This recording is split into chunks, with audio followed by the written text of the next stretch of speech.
Hello, everybody, and welcome into another episode of the Mind Your Business podcast, produced each week by the Boone Area Chamber of Commerce and brought to you by our friends at Appalachian Commercial Real Estate and Appalachian Regional Healthcare System. I'm David Jackson with the Boone Area Chamber of Commerce. Today, we are talking about the annual Back to School Festival here in the community. We've got the entire Back to School Festival team with us today. Kendra Sink in the foreground here, and one of the, founding members of this whole entire thing, if you want to take it back in its historical roots, a festival that is well known throughout our community as being kind of the official start to the school season and making sure that area children can start in a positive way. So Kendra and team, thank you for joining us here once again to talk about this year's festival. Always great to have you with us. Thanks for having us. Go ahead. I was just going to introduce who is here with me. I have Sandra Rupert, who is and I have Claire Jensen, who are both school counselors for the school system, and they head up the supply committee. So they play a huge part in the Back to School Festival. So we're here, and I just want to introduce them to you. Well, excellent. Well, it's great to have all three of you with us here. And maybe we can start first with just a brief history lesson for those that are maybe new to the community or don't know a lot about the Back to School Festival. Maybe the age of the children is working into the right category now. Can you explain a little bit about the origin of this and where it came from and how it is survived over the years to be the event that it is? Yeah, I'd be happy to. This is the 11th year for the Back to School Festival, and it started as an idea from 5 different community groups in our community from Watauga County.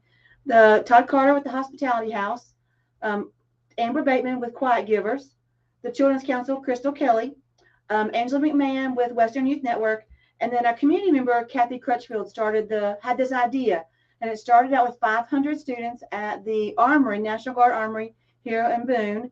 And then it quickly decided we needed a bigger space. And so they moved to the high school the following year.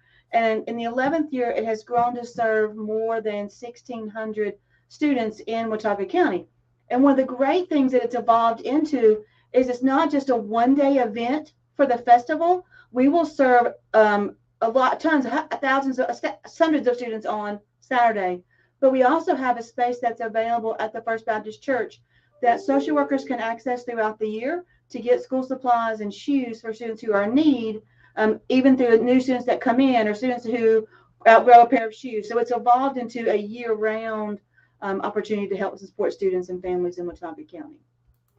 Well, and I think the other thing that is a byproduct of the success and a number of community organizations getting involved in this is just not about school supplies like we see in other communities. This is about an experience to help set children and their families up to start the school year in a positive way. And that means everything from shoes.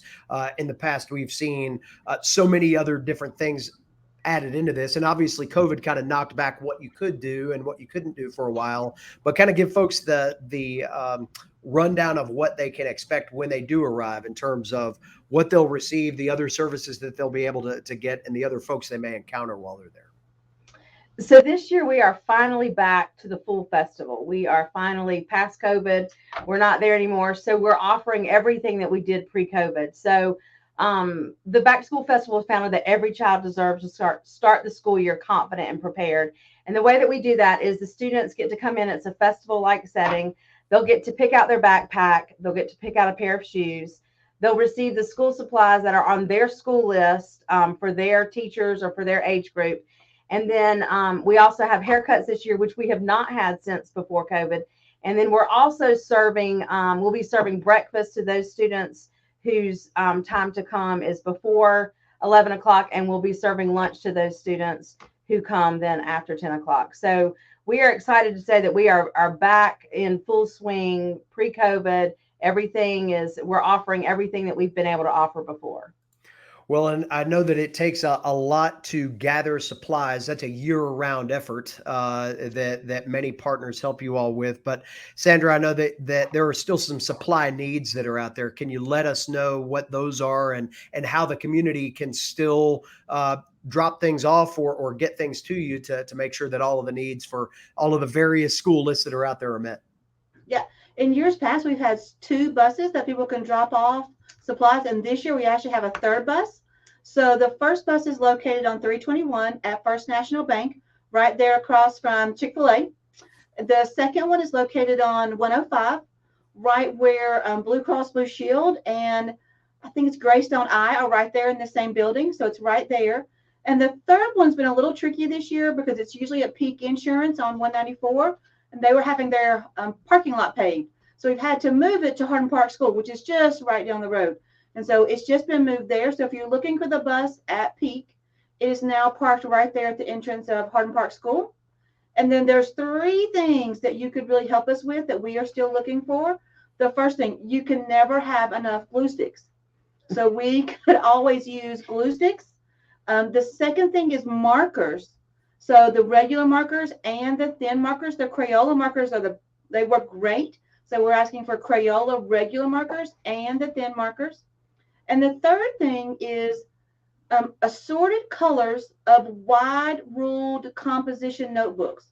So they're usually like a marble color, and they're not the spiral, they have the hardbound. And so it's a composition notebook, wide ruled in assorted colors. So those are three things that if you haven't purchased something and you want to go out today or tomorrow and purchase things, the buses will still be at 194, 105, and 321 until Friday morning. And that's when we'll move them to the high school to start unpacking the buses.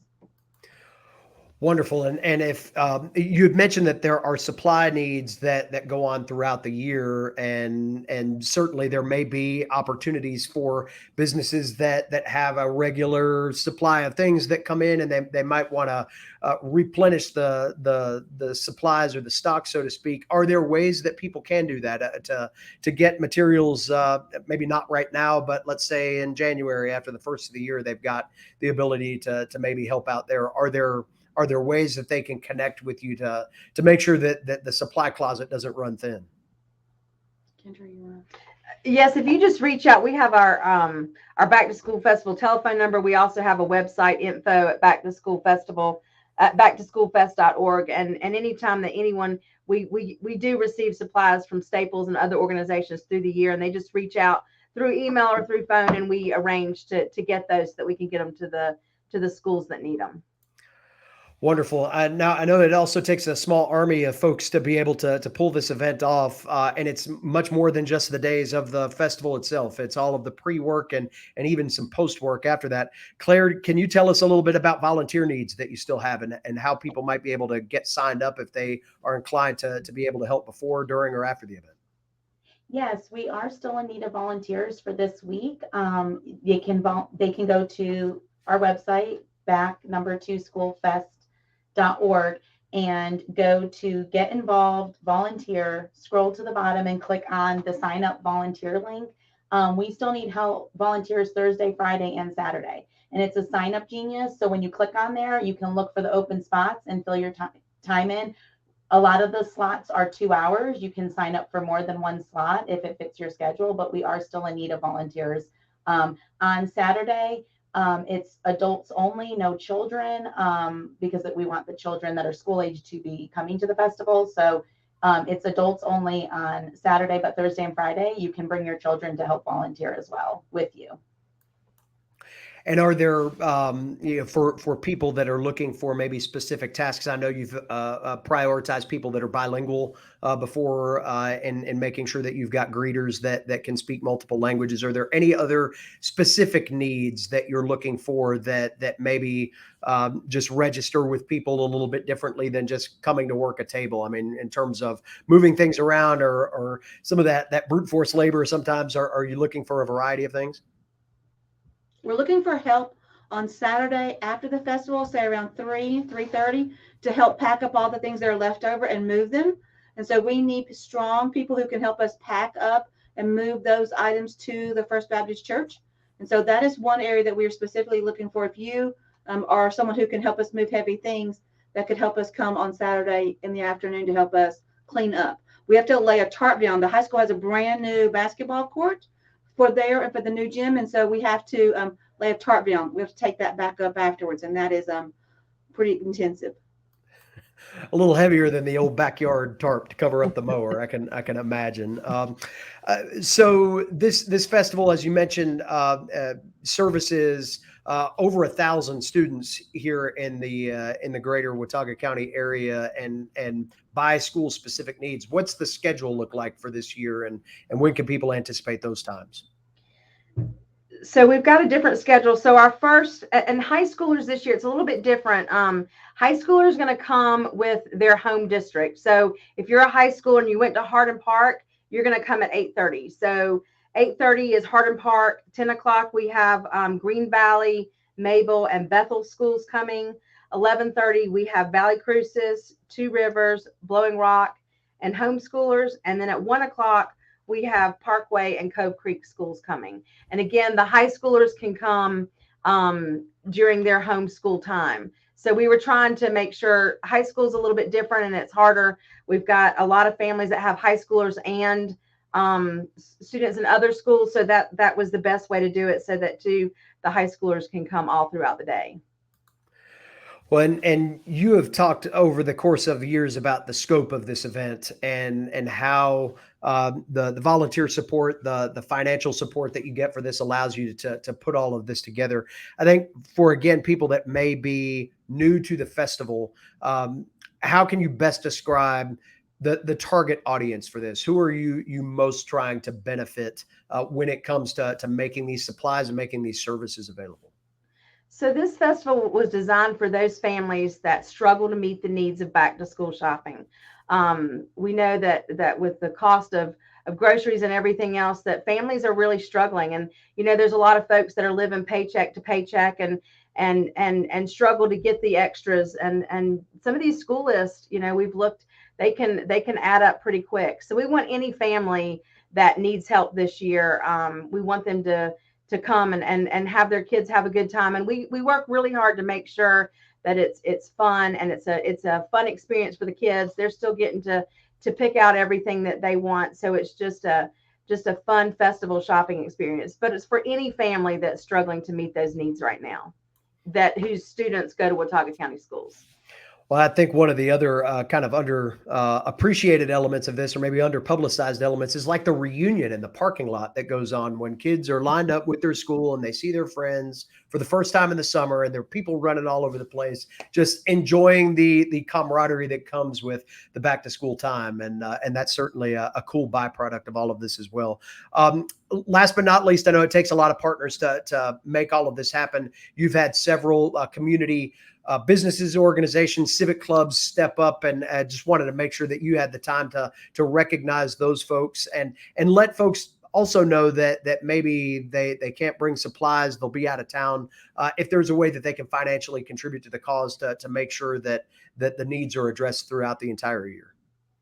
No, that's great. This is truly a community effort, and to call out one organization, it's even hard. I'm going to call out a few, but our list of people that donate is just unbelievable. And it's so exciting to see the civic organizations come together, the churches come together, and the businesses, because we couldn't do this without everyone. But just a few that are our gold sponsors this year. We've got Boone Sunrise Rotary, Mount Vernon Church, ECRS, Alliance Bible Fellowship, Women's Fund of the Blue Ridge, La Tortilleria, and Mass General Store. Those are just some of our gold sponsors, but we have probably 100 sponsors at this point. We're still looking.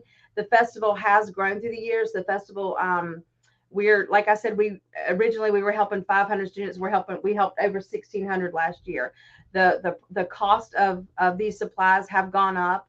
And so, of course, with that, we've had to raise more money. So we're still working hard. We're still short for the year, but we have faith that somehow every year it always happens. So it's going to happen again this year, and we'll get it in the end. We have a lot of grants that we apply for. And just like I said, it's such a community effort. I just can't say enough about all the organizations. And there's so many people that I wasn't even able to name here. They're all listed on our website, but it's just an amazing thing to see this community and how much they love their school kids and how much they put to make sure that these students have all the advantages that any other student would have. Well, and I think to close that out, Sandra and Claire, I'd love for y'all to respond to this. Just the when you're able to start on a positive note, I think from y'all's perspective and working with students daily, just the shift in attitude that can come from feeling like you've got the right things, that you're meeting day one with the right supplies, with a new pair of shoes, with a fresh haircut. I mean, that makes such a difference for kids. I wonder if you can kind of explain some of how you've seen that manifest itself positively as kids are starting a new academic year and a lot of new things to have that confidence. I'll add one more thing to what Kendra was saying first, because I want to make sure people know that they can send a check if they would like to be a sponsor to our PO Box 102 Boone and 28607. And they can also go onto our website, and there's a PayPal donation link that if they want to just do it right there on their computer, they can do that as well. So I wanted to just tag along with what Kendra just said. And then what your question is, that's the real reason I got involved with the Back to School Festival, because I felt like I would see kids that came to school the first day and didn't have anything that they needed because their parents couldn't afford that. And so we were scrambling, trying to find things, and they just were kind of like lost, like they didn't feel like they were prepared for school. And so when this became an option and available for students, it made a huge difference. They come to school and they're excited because they have everything. And those backpacks, they look just like everybody else's backpacks. They look like, there's not a way that you can look at someone in that classroom and say, oh, they went to the Back to School Festival. They fit in and they blend in just like everyone else, and they feel like they're a part of that, and they feel like they are important and they're valued, and that we see them and we appreciate them. And so that was the reason that I, as a school counselor, wanted to be a part of this organization.